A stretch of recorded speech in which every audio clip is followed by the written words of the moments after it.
welcome to the Abandoned Neighborhood Tour.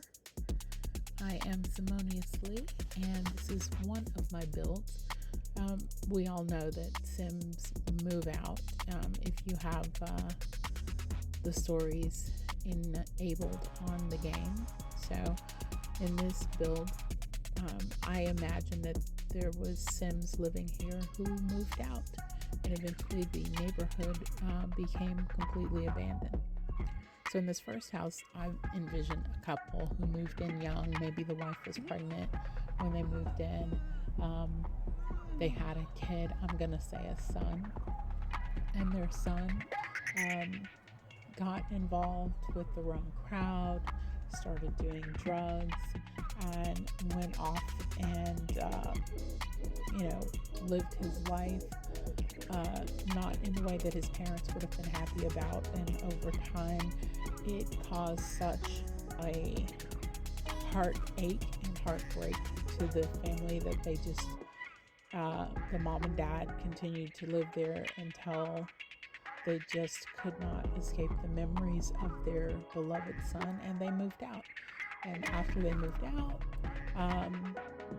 the neighborhood was getting worse, so people, moved in or stayed there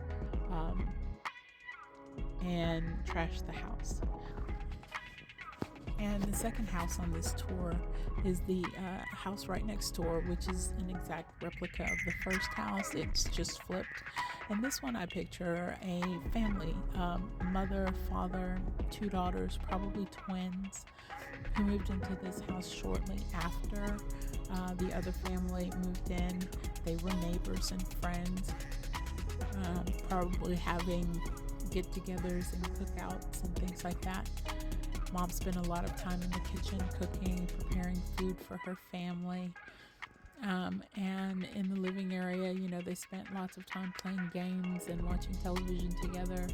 And then the girls' room, which is kind of small, but, with a set of bunk beds and maybe a small desk in the corner and some toys, it was perfect for them. And then, they had the hall bathroom where the kids, took their baths and brushed their teeth and all this good stuff. And then the mom and dad's room is in the front of the house, and this room was, the master bedroom. They left the mattress and box spring behind, as you can see. And, the bathroom was an interesting, quirky layout with a bathtub right between the tub and sink.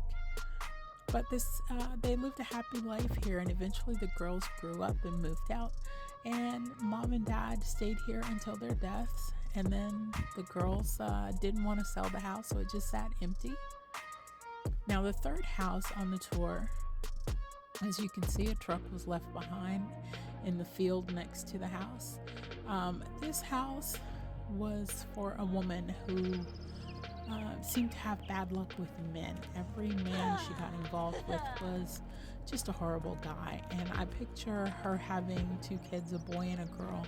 And the man was abusive, and the kids saw this, and they both vowed that when they left the house, they'd never return.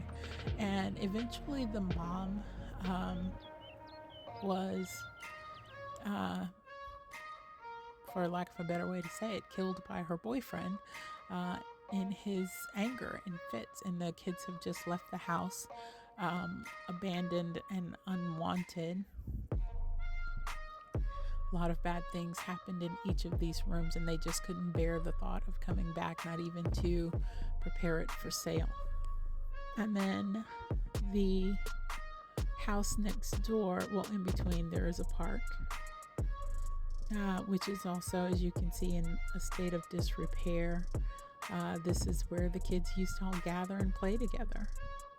Now this house, this final house, and I'll show you around the corner here, lots of potholes, but this house was filled with a lot of love. A man and woman moved in shortly after getting married, and they also had daughters who grew up and went away to college and got married And this couple stayed in the house throughout the abandonment of the neighborhood and were the last family to actually move out.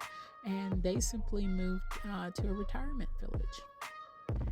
They have lots of good memories in this house from their child's, being brought home from the hospital to watching them leave for college. So now across the street from them, this house on the corner, I also believe that when the family moved in here, they were very happy. And over time, the wife found out that her husband was cheating on her, that he was having children with other women, and she found out that she could not have children, and this was very hurtful to her. But she refused to let the marriage just go.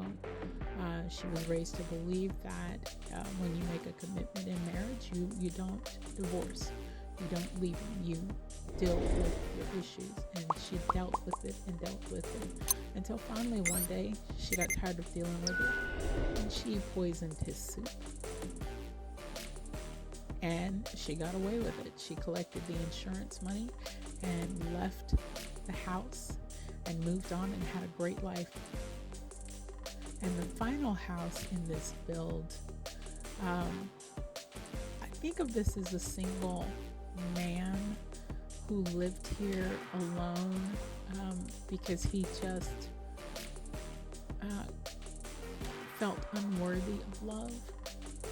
But he always wanted to have a family and love. So he bought this house thinking that he would someday have a family. Some woman would find him attractive and would love him, and they would have children. So he prepared the house for this sort of thing, but it never came to be because he was afraid to meet people. He kept to himself. He didn't really get to know the neighbors. He waved and spoke from a distance, but he never interacted with anyone. And he eventually passed, and the house stayed empty.